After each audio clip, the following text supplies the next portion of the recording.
Hola amigos, muy buenas tardes. Mi nombre es Roberto Diolazábal y estamos en el programa Libro Abierto. Y esta tarde nos acompaña la escritora Andrea Rivera Carrillo. Hola, ¿cómo estás, Andrea?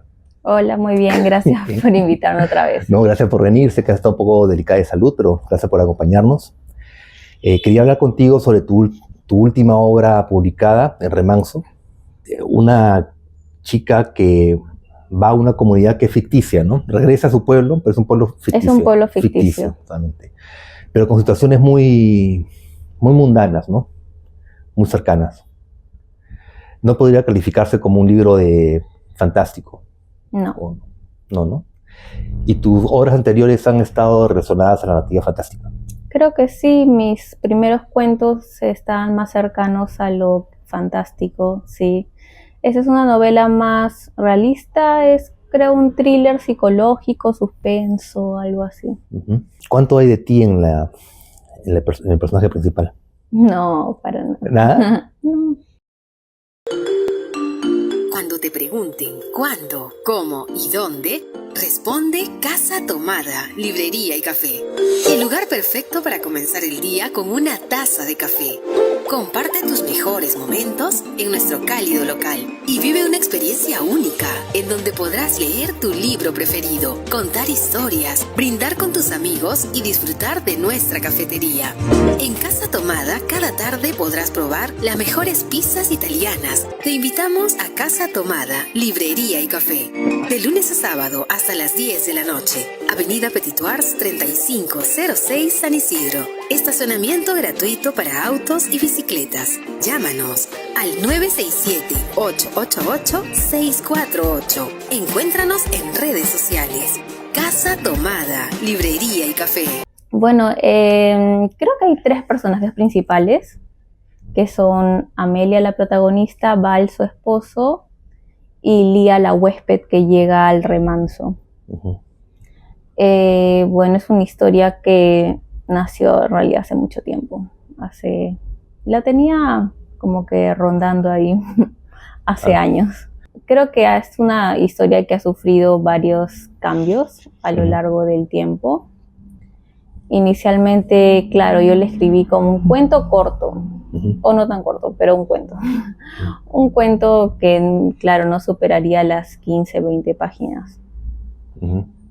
Pero más adelante decidí trabajarlo. Yo llevé una maestría online en la Universidad Internacional de Valencia. Y siempre te piden como un proyecto final, ¿no? Una tesis.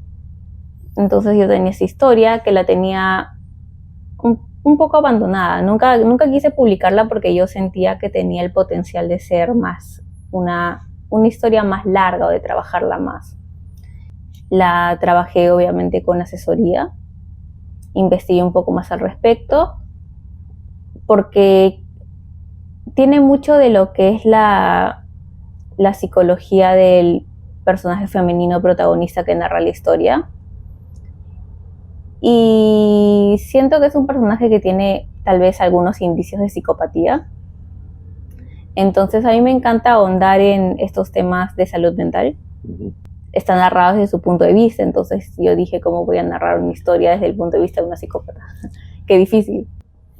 ¿Y qué te sorprende de la mente del psicópata? Bueno, hay cosas que ya conocía, pero porque creo que, no sé, tal vez todos tenemos estos rasgos, claro, algunos más marcados, otros. Uh-huh. Pero siempre hay como indicios, ¿no? Como, por ejemplo, relacionado a los animales, tal vez. Yo siempre he tenido esa teoría de que una persona que es capaz de hacerle daño a un animal, sí, definitivamente no es. Dicen que desde niño se manifiesta. Desde niño, sí. Matan animales. La falta de empatía. Claro, la falta de empatía. También está la piromanía, está muy relacionado al tema de la psicopatía. ¿Y cuál de esos rasgos, sin spoilear demasiado, ¿no? Uh-huh. Le pusiste a tu personaje? Bueno, hay una escena en la que ella mata a un ave. Uh-huh. Es por un arranque de ira, digamos, le pisa el cráneo. Y bueno, yo siempre he sido una persona muy empática con los animales. De hecho, no como carne, soy vegetariana. Hace muchos años.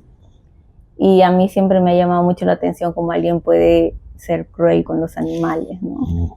Pero claro, también es un tema de salud mental.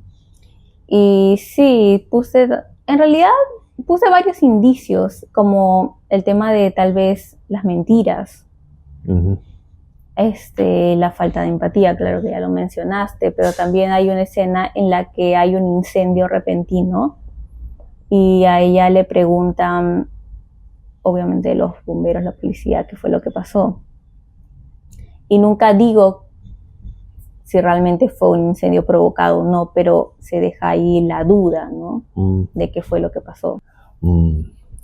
Pero yo cuando empecé a leer el remanso, sentí que era una suerte de alter ego ella, ¿no? Pero claro, es que el psicópata tiene esa temeridad, ¿no? Ya que no le importan las normas y las transgrede así nomás con tanta facilidad, que a veces resulta hasta persuasivo, interesante, ¿no? Claro, esta es una historia también que creo que es mucho sobre la obsesión. Ella es como que se aferra, porque ha tenido también una infancia difícil, a sus recuerdos de la niñez, al único lugar donde ella cree que fue feliz, que fue justamente en el remanso. El remanso es una hostería que inicialmente ella inicia con su madre cuando todavía es muy pequeña, o sea, su madre la inicia, pero ella vivía ahí. Es una casa en la mitad de la carretera, aislada de la civilización. Como para la gente que pasa por el camino, en la carretera, camino a algún lugar y tienen que detenerse una noche a descansar. Entonces no es un lugar que tenía muchos huéspedes, obviamente. Llegaba uno y probablemente nunca regresaba y pasaba una noche ahí y nunca más lo volvías a ver. Entonces, claro, se narran también a través de como una no linealidad, una no linealidad. Es una estructura también bastante fragmentada, como que hay muchos recuerdos, flashbacks. Y se cuenta que ella conoció a esta familia que se hospedó en el remanso hace muchos años, donde había un niño pequeño que se volvió muy cercano a ella. Y no se sabe qué fue lo que pasó con esa familia, pero bueno, tuvo un final bastante trágico. El niño fallece en circunstancias como que desconocidas.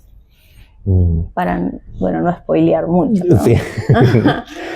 Y bueno, este personaje está dispuesto a hacer cualquier cosa por recuperar esa felicidad, ¿no? Entonces, también yo traté de trabajar un narrador no tan fiable. Es como ella es una, tal vez, mentirosa patológica. Claro, una manipuladora. Y es capaz de aparentar o hacer cosas por obtener lo que quiere, ¿no? Entonces, claro, esta relación que ella entabla con el personaje masculino que luego se convierte en su esposo, uno no sabe realmente cuáles fueron sus intenciones, si realmente alguna vez de verdad lo amó o simplemente lo manipuló para obtener lo que quería, ¿no? ¿Te has conocido alguna vez a alguna persona con rasgos psicopáticos? No soy consciente, no sabes. No, probablemente no. Aunque dicen que más personas de las que creemos presentan rasgos psicopáticos. Como que hay uno de cada 100. Buen porcentaje. Wow. Claro, como tú dices, son rasgos, ¿no? Claro. No todos terminan en la cárcel, otros terminan como presidentes o congresistas, ¿no? Además son personas muy carismáticas. Lo que más me interesa a mí es el tema de las enfermedades mentales, de los personajes complicados, alterados, digamos. Pero creo que yo he escrito de casi todos los géneros, desde lo fantástico, lo romántico, la ciencia ficción, distopías. Tengo una distopía, o sea, de juveniles. He escrito casi de todo. Cuando me adentro en una historia me gusta mucho investigar, me entretiene mucho, me puedo pasar horas frente a la computadora leyendo cosas, que ya sea sobre los lugares o sobre alguna cultura o sobre alguna enfermedad mental. ¿Y por qué las enfermedades mentales? No lo sé. O sea, me atraen mucho los personajes femeninos complicados, rotos, alterados psicológicamente. En las series incluso que veo, pero me gusta mucho también escribir sobre eso. Ujú. Yo empecé escribiendo mucho sobre trastornos alimenticios porque, bueno, yo estaba metida en la danza cuando era adolescente y es algo que se veía mucho, la anorexia, la bulimia, y empecé escribiendo mucho sobre eso. Mi primera novela es sobre trastornos alimenticios y tengo otra especie de novela larga, cuento largo, novela corta, que también es sobre los trastornos alimenticios. He escrito mucho sobre ese tema, pero luego decidí como que también abrirme un poco, no buscar otras cosas. ¿Y en qué próximo proyecto estás? Bueno, yo sigo escribiendo, siempre estoy escribiendo. En realidad tengo varias novelas escritas sin publicar. Esta es la primera novela corta que yo publico, que bueno, por la extensión es más fácil publicar una novela corta. Tengo una novela bastante larga, la primera que escribí, que espero algún día poder publicarla. Pero tengo otra novela que es una distopía, que también es relativamente larga, unas 300 páginas, ¿no? Y este año terminé de escribir más o menos por enero, también una novela corta como El Remanso, que también vendría a ser un thriller psicológico, creo yo. Y tengo la que es sobre... Bueno, esta no es inédita, porque la publiqué en partes. En mis libros de cuentos hay un cuento que se llama Aura Azulada. Ya, el libro que salió con la editorial La Arena. Claro, está escrito en 3 partes. Y si las juntas, es casi como 100 páginas. Ya. Entonces, bueno, tengo un proyecto que todavía no he comenzado en mente, pero ya, o sea, yo soy bien estructurada para escribir. A mí me gusta como que primero investigar, primero escaletear lo que va a ser la historia de principio a fin. Entonces, sí tengo un proyecto en mente que es una novela más como que hacia el terror. Ya. Sí, no sé la verdad si salga tan terrorífica, pero sí, este año quiero comenzar a escribirla. No sé qué extensión va a tener, pero en general hoy en día me considero más novelista que cuentista. ¿Y es difícil encontrar ¿Historias? No, historias no, veo que no. Cada año escribes 2, 3. Me refiero a ser difícil encontrar editorial. ¿Editorial? Sí, o sea... Claro.